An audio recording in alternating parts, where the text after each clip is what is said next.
आप सभी को नमस्कार। क्या आपको पता है कि शैतान का सबसे बड़ा डर क्या है? वो है परमेश्वर का वचन। क्योंकि शैतान किसी भी दुनिया की चीज़ों से नहीं डरता, पर डरता है तो सिर्फ परमेश्वर के शक्तिशाली और प्रभावशाली वचन से। तो आज मैं इस वीडियो में आपको 3 वचन ऐसा बताऊंगी जिसे बोलते ही शैतान भाग जाएगा। तो वो 3 वचन आपको सुनना बहुत ज़रूरी है। इसमें जो तीसरा वाला है वो बहुत ज़्यादा इम्पॉर्टेंट है आपके लिए, क्योंकि जब आप उस तीसरे वचन को बोलेंगे तो शैतान आपके सामने खड़ा रह ही नहीं सकता है। तो इसलिए आप इस वीडियो को पूरा देखिएगा। अगर आप आधा देखते हैं तो आपको समझ में नहीं आएगा। तो अगर आप मेरे चैनल को सब्सक्राइब नहीं किए हैं तो ज़रूर सब्सक्राइब करें, ऑल नोटिफिकेशंस भी ऑन कर लीजिएगा, ताकि जो आने वाले समय में इसी प्रकार की जो मैं वीडियोज़ बनाती हूँ वो आप लोगों तक पहुँच सके। तो सबसे पहली बात कि परमेश्वर का वचन शक्तिशाली है, क्योंकि बाइबल में लिखा है परमेश्वर का वचन 2 धारी तलवार है जो गांठ गांठ को, गूदे गूदे को, आत्मा और प्राण को आर पार छेद करके वार करता है। इसीलिए अगर आप चाहते हैं कि शैतान भागे, शैतान आपका कुछ भी बिगाड़ ना सके, शैतान आपसे डरे, तो उसके लिए आपको वचन ही बोलना है। अब वचन को अपने मुंह से अंगीकार करना है, क्योंकि शैतान आपके मुंह से नहीं डरेगा, वो आपके काम से नहीं डरेगा, वो आपको देखकर नहीं डरेगा, वो डरेगा तो परमेश्वर के वचन से। तो इसीलिए आपको समझना है कि परमेश्वर का जो वचन है वो आग सा है। इसका मतलब है जब आप वचन बोलते हैं तो शैतान को आग लगता है, शैतान जलता है, और इसीलिए आपको वचन को अपने मुंह से बोलना ज़रूरी है। तब जाकर के शैतान भागेगा भी और वो आपके सामने दोबारा वापस नहीं आएगा। अगर आ भी जाए तो आपको उसका उपाय पता होगा। तो पहला वचन कौन सा है? प्रकाशित वाक्य 20 अध्याय उसका 10 आयत में लिखा है, उनका भरमाने वाला शैतान आग और गंधक की उस झील में, जिसमें वह पशु और झूठा भविष्यवक्ता भी होगा, डाल दिया जाएगा, और वे रात दिन युगानुयुग पीड़ा में तड़पते रहेंगे। आमीन। आपको वचन को समझना है, तभी आप उसे जब बोलेंगे तो वो काम करेगा। ये नहीं कि बाइबल कोई साधारण किताब है कि आपने कहीं से भी वचन को याद कर लिया और बोल दिया और शैतान भाग जाएगा। शैतान तब भागता है जब आप जो वचन को बोलते हैं तो उसको समझते भी हैं, उसके अनुसार चलते भी हैं। जब वचन आपके अंदर होता है और वो जब आपके मुंह से निकलता है तब उससे शैतान डरता है और भागता है।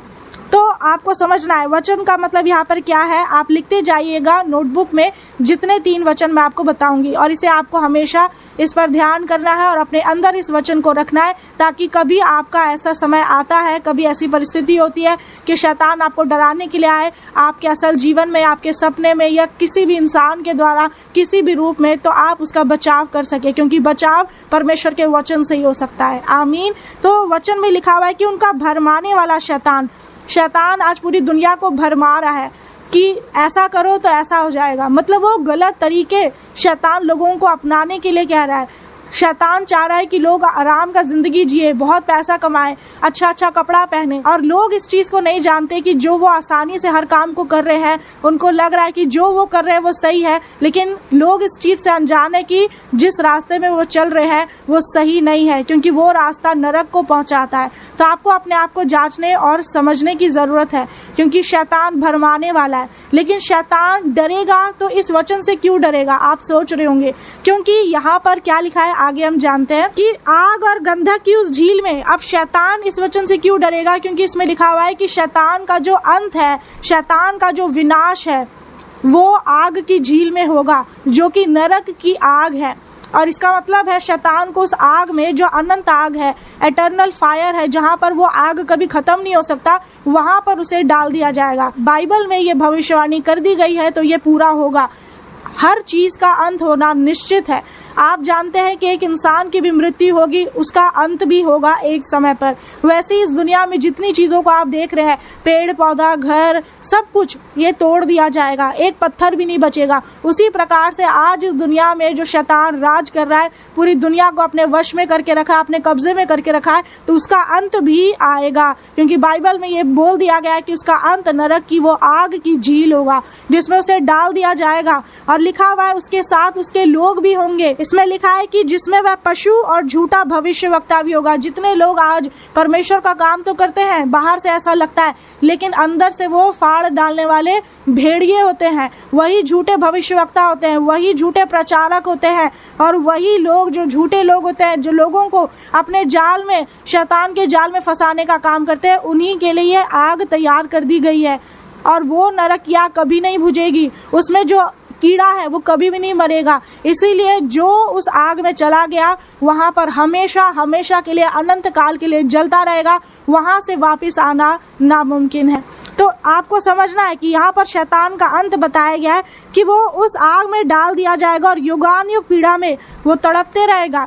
युगानुयुग पीड़ा, एक ऐसी पीड़ा, एक ऐसा दर्द जहाँ पर कभी भी वो ख़त्म नहीं होने वाला है। तो इसीलिए आपको ये वचन को हमेशा से याद रखना है और मुंह से बोलना है। जब भी शैतान आपके मन में डाले कि आपके जीवन के सारे रास्ते बंद हो चुके हैं, आपके विरोध में सारे लोग हो गए हैं, कोई आपकी प्रॉब्लम्स को नहीं समझ रहा है, कोई आपको आगे नहीं बढ़ा रहा है, सब आपको छोड़ दिया है, लेकिन आपको ये ध्यान रखना है कि ऐसे समय में जब आप अकेले में होते हैं तो शैतान काम करता है। और शैतान आएगा और क्या करेगा, आपके मन में ऐसे विचार डालेगा कि अब आपका कुछ नहीं हो सकता, तो आप आत्महत्या कर ले। और जब आप आत्महत्या करने का सोचते हैं, उसके लिए आगे बढ़ते हैं, तो यही काम शैतान का पूरा हो जाता है। क्योंकि शैतान का काम यही है कि वो चोरी करने, घात करने और नष्ट करने को आता है। लेकिन आपको उसी वक्त वचन को अंगीकार करना है कि वचन में शैतान का जो अंत है वो लिख दिया गया है कि शैतान तुझे नरक की आग में डाल दिया जाएगा। तो आपको वचन को अंगीकार करना है, तब इस वचन से शैतान डरेगा और भागेगा यीशु मसीह के नाम में। दूसरा वचन जिससे शैतान डरता है वो वचन लिखा हुआ है लूका 8 अध्याय उसका 31 आयत में। उन्होंने उनसे विनती की कि हमें अथाह गड्ढे में जाने की आज्ञा ना दे। यहाँ पर जब यीशु मसीह दुष्ट आत्माओं को निकाल रहे थे एक व्यक्ति के शरीर में से, तो उन दुष्ट आत्माओं ने क्या बोला कि हमें अथाह गड्ढे में जाने ना दे। यहाँ पर जो दुष्ट आत्मा है वो भी यीशु मसीह से रिक्वेस्ट कर रही है, निवेदन कर रही है कि हमें अथाह गड्ढे में, अथाह गड्ढे का क्या मतलब है, एक ऐसा गड्ढा जिसका कोई अंत नहीं है, जिसकी गहराई का कुछ पता नहीं है, और इसका मतलब वही है वो नरक की आग, वो नरक का कुंड। इसलिए शैतान भी नरक से डरता है। शैतान को भी पता है उसे डाल दिया जाएगा, इसीलिए वो जल्दी जल्दी कोशिश कर रहा है कि लोगों को अपने वश में करे, लोगों को अपने पास खींचे, ताकि वो अकेले उस आग में ना डाला जाए पर अपने लोगों को साथ में लेकर के जाए। आज बहुत सारे लोग नरक की आग से बिल्कुल भी नहीं डरते, उनको लगता है नरक होता ही नहीं है। लेकिन वचन में तो लिखा है कि नरक होता भी है और शैतान के लिए पहले से ही तैयार भी किया गया है। कैसे कैसे लोग नरक में डाले जाएंगे उसके विषय में पूरा डिटेल में बताया हुआ है। तो इसीलिए आपको इस चीज़ को समझना है और सावधान रहना है कि आप कोई भी अपना जीवन में ऐसा काम ना करें जिससे कि आप नरक में डाल दिए जाए। तब क्या हुआ कि यीशु मसीह ने उन दुष्ट आत्माओं को बोला कि ठीक है, तुम सुअर के झुंड में चले जाओ। तो आपने देखा कि किस तरह से दुष्ट आत्माएं भी नरक में जाने से डरती है, घबराती है। तो फिर आपको तो कोई डर भय है ही नहीं।